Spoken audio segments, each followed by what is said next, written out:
السلام علیکم عزیز طلبہ، آج بقیہ کتاب جو پچھلے لیکچر سے رہ گئے تھے آج کے لیکچر میں وہ شامل ہیں۔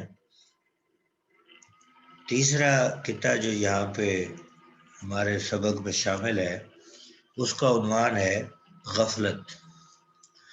اے ساقی گلفام برا ہو تیرا تو نے، باتوں میں لبھا کر ہمیں وہ جام پلایا، یہ حال ہے 100 سال غلامی میں بسر کی، اور ہوش ہمیں اب بھی مکمل نہیں آیا۔ سب سے پہلے اگر آپ الفاظ معنی کی طرف دیکھتے ہیں تو ساقی کہتے ہیں شراب پلانے والا، گلفام کہتے ہیں پھول جیسا، مراد خوبصورت، باتوں میں لبھا کر یعنی باتوں باتوں میں، جام پیالے کو کہتے ہیں۔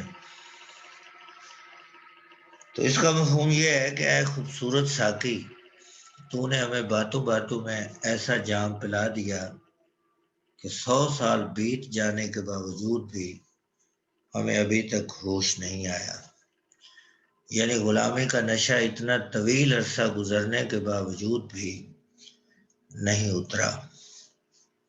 عزیز طلبہ، سب سے پہلے اب دیکھتے ہیں کہ شاعر نے ساقی گلفام کسے کہا۔ جیسا کہ ہم نے دیکھا کہ ساقی کا معنی ہوتا ہے شراب پلانے والا، گلفام پھول کی رنگت والا، خوبصورت۔ یہ قطعہ جو ہے یہ برصغیر کی سیاسی صورتحال کے حوالے سے ہے۔ تو ساقی گلفام سے مراد انگریز ہے۔ تو یہاں پر شاعر انگریزوں سے مخاطب ہیں اور انگریزوں کو انہوں نے خوبصورت ساقی قرار دیا کہ جنہوں نے باتوں باتوں میں مسلمانوں کو غلامی کا جام پلا دیا۔ ہم جانتے ہیں کہ برصغیر پر انگریزوں نے قبضہ کیا۔ اچھا، یہاں پہ شاعر نے کہا کہ یہ جام ہمیں باتوں باتوں میں پلا دیا گیا،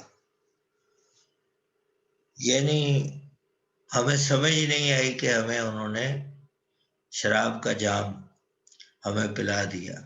یعنی انگریزوں کا جو قبضہ ہے نا، وہ بھی برصغیر کی تاریخ اگر اٹھائیں تو انگریز آئے تجارت کے غرض سے، اور تجارت کے بہانے آ کر برصغیر کے لوگوں کو یہ ادراک ہی نہیں تھا کہ یہ تجارت کرنے والے ایک دن ہمارے اوپر حاکم بن کر بیٹھ جائیں گے۔ تو انگریز اسی طرح باتوں باتوں میں آئے، تجارت کرتے کرتے ہمارے حکمران بن گئے اور پورے برصغیر کے سیاہ و سفید کے مالک بن گئے، اور یہاں کے باشندوں کو انہوں نے اپنا غلام بنا لیا۔ تو عزیز طلبہ، غلامی کہتے ہیں کہ لعنت ہے، غلامی کے اثرات بہت برے ہوتے ہیں۔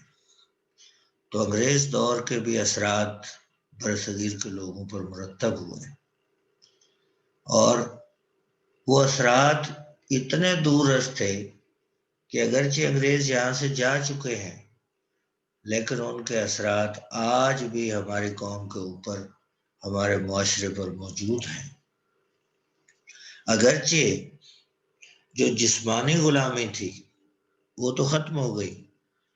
آپ جانتے ہیں کہ 1947 میں ہماری قوم، ہمارا ملک انگریزوں کی غلامی سے آزاد ہو گیا، لیکن یہ جو آزادی تھی یہ فزیکل آزادی، جسمانی آزادی تھی، لیکن فکری آزادی ہمیں آج بھی نصیب نہیں ہوئی۔ ہم آج بھی فکری طور پر انگریزوں کے غلام ہیں، اور وہ اثرات، وہ جو شاعر نے کہا نا کہ ہمیں ایسا غلامی کا جام پلا گئے کہ 100 سال گزر گئے مگر آج تک بھی ہماری جو سوچ ہے وہ آزاد نہیں ہو سکی، ایک آزاد قوم کی سوچ ہمارے اندر پیدا نہیں ہو سکی، کیونکہ انگریزوں نے اپنے زمانے میں جو ہمیں نظام تعلیم دیا، جو سوچ تھی، تو اس سوچ کی وجہ سے ہماری سوچ آج بھی اسی طرح غلام ہے۔ ہم فکری طور پر آج بھی ان کے غلام دکھائی دیتے ہیں۔ ہماری ثقافت ہو، تہذیب ہو، تمدن ہو، رہن سہن ہو، تو ہم سارے کا سارا اپنا جو پیور ہماری اپنی ثقافت ہے، جو کلچر ہے، ہم اس پر انگریزوں کے کلچر کو ترجیح دیتے ہیں۔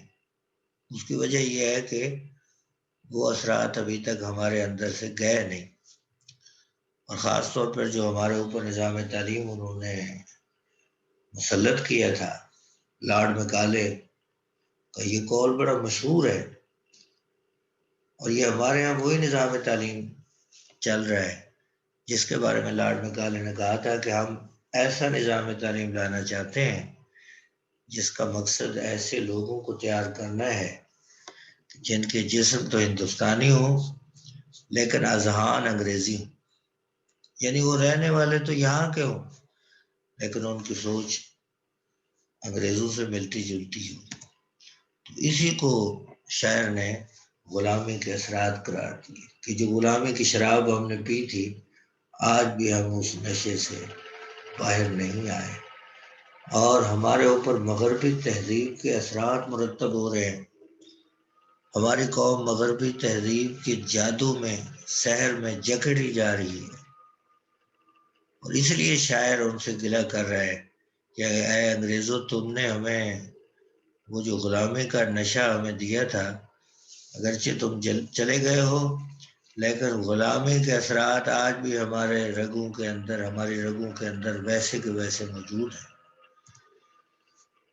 اس لیے ہمارے شعراء نے، جیسا کہ مرزا محمود سرحدی نے قوم کو جھنجھوڑا ہے، جب وقت آ گیا ہے کہ 100 سال ہوئے میں ہم آزاد ہو چکے ہیں، یعنی ایک طویل عرصہ گزر چکا ہے، وہ جو 100 سال ہم نے گزارے تھے اس کے اثرات آج اتنا عرصہ گزرنے کے باوجود بھی ہمارے اندر سے نہیں جا رہے، تو وہ کہنا یہ چاہ رہے ہیں کہ اب بہت ہو گیا، اب ہمیں ایک آزاد قوم کی سوچ اور فکر کے ساتھ زندگی گزارنی ہوگی، مغرب کے اثرات سے باہر نکلنا ہوگا۔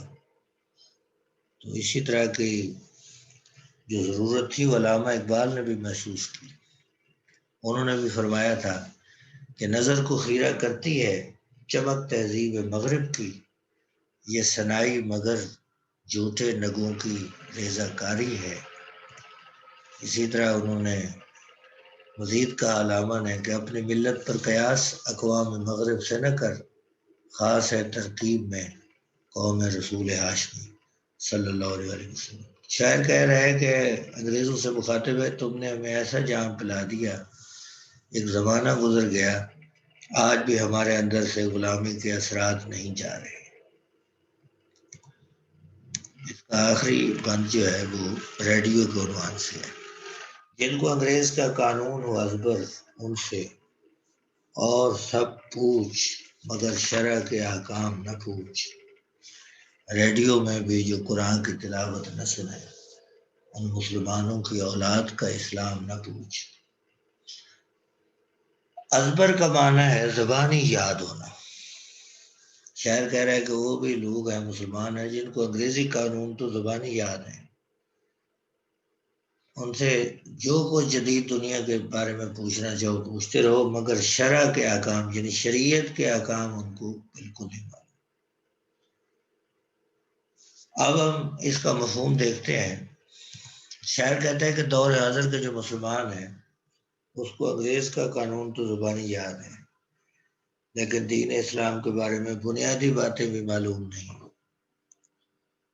اب وہ بھی ہمارے مسلمان جو ریڈیو پر اتفاقی طور پر، کیونکہ وہ ریڈیو کا زمانہ تھا، اب ہمارے سامنے ٹی وی چینل ہے، ریڈیو بھی ہے، ایف ایم بھی ہے، تو اگر چینل تبدیل کرتے کرتے راستے میں کسی چینل پر تلاوت قرآن مجید ہو، کوئی دینی بات چل رہی ہو، تو اس کو بھی جو فوراً تبدیل کر دیتے ہیں، بجائے اس کے کہ خود ہی اٹھ کر قرآن مجید کی تلاوت کریں، خود ہی قرآن مجید کی تلاوت سنیں، وہ تو دور کی بات ہے۔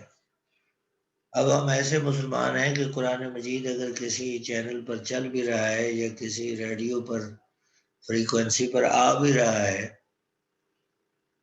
تو ہم وہ بھی سننا نہیں چاہتے، فوراً بدل دیتے ہیں اور 4 دوست اگر اکٹھے بیٹھے ہوں اور کوئی قرآن مجید والا چینل لگا دے تو سب اس کے گلے پڑ جاتے ہیں، یہ کیا کر دیا بھائی، ہمیں گناہ گار کر رہے ہو۔ تو شاعر کہتا ہے جو اتفاقی طور پر چلنے والی تلاوت بھی نہیں سنتے، تو اب یہ نام کے جو مسلمان ہیں، اب ان سے آپ کیا اسلام کے بارے میں پوچھو گے؟ اب اس قطعے کو ہم دیکھتے ہیں تو اس پر شاعر نے دور حاضر کے مسلمان کے بارے میں بات کی جو اسلام سے دور ہوتا چلا جا رہا ہے۔ ہم سب اس میں شامل ہیں کہ ہمارے اپنے بزرگوں کا جو دین کے ساتھ لگاؤ تھا، جو محبت تھی، وہ اب ہمارے اندر موجود نہیں ہے۔ تو شاعر نے دور حاضر کے مسلمان کو جھنجھوڑا ہے کہ وہ کس قدر لادینیت کے چنگل میں پھنستا چلا جا رہا ہے،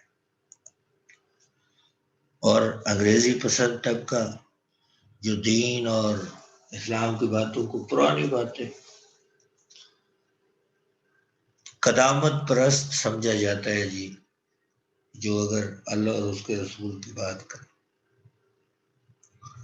لیکن اب انگریز اور جدید تعلیم کو پسند کیا کرنے والا طبقہ جو ہے وہ دین کے ساتھ تعلق رکھنا اپنے لیے معاذ اللہ شرم کا باعث سمجھتا ہے۔ جس طرح اکبر نے کہا تھا نا کہ رقیبوں نے رپٹ لکھوائی ہے جا جا کے تھانے میں، اکبر نام لیتا ہے خدا کا اس زمانے میں۔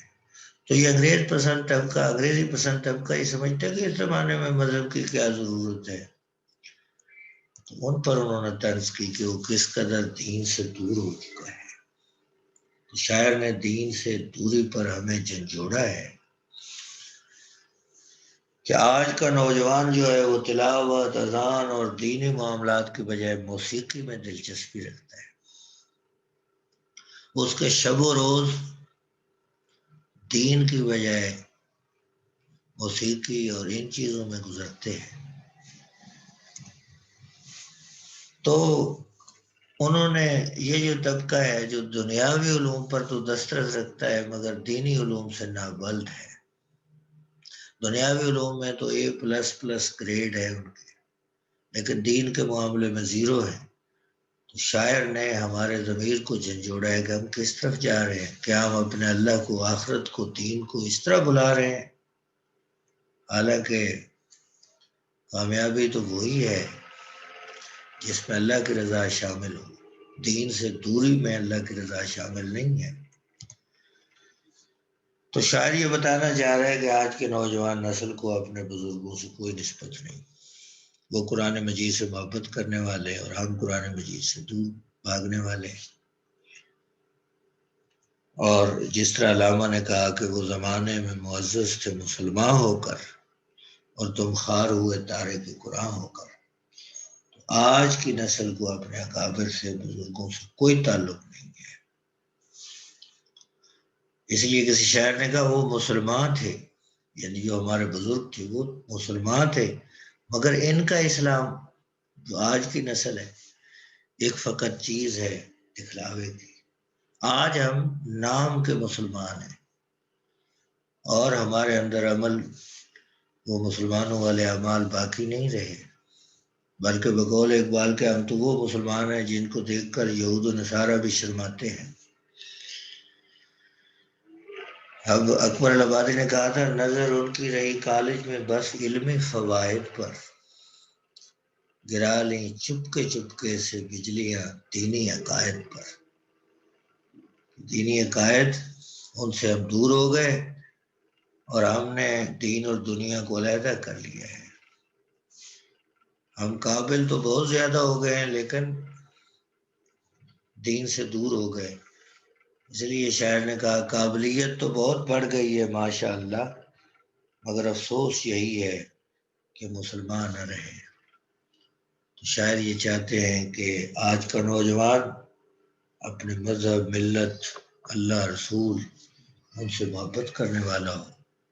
یہ ضرور ہے کہ ہمیں دنیا کے ساتھ بھی چلنا ہے، لیکن اس کا مطلب یہ نہیں کہ ہم دین سے، اپنے خدا سے، اپنے رسول سے، اپنے بزرگوں سے، قرآن مجید سے، احادیث سے دور ہو جائیں۔ کہ ہمیں بنیادی اسلامی معاملات کا بھی علم نہ ہو، یہ ترقی نہیں ہے۔ ہمیں دنیا کے ساتھ بھی چلنا ہے مگر اپنے دین پر بھی سختی سے کاربند رہنا ہے۔ آج کا لیکچر اختتام پذیر ہوا۔ اللہ حافظ۔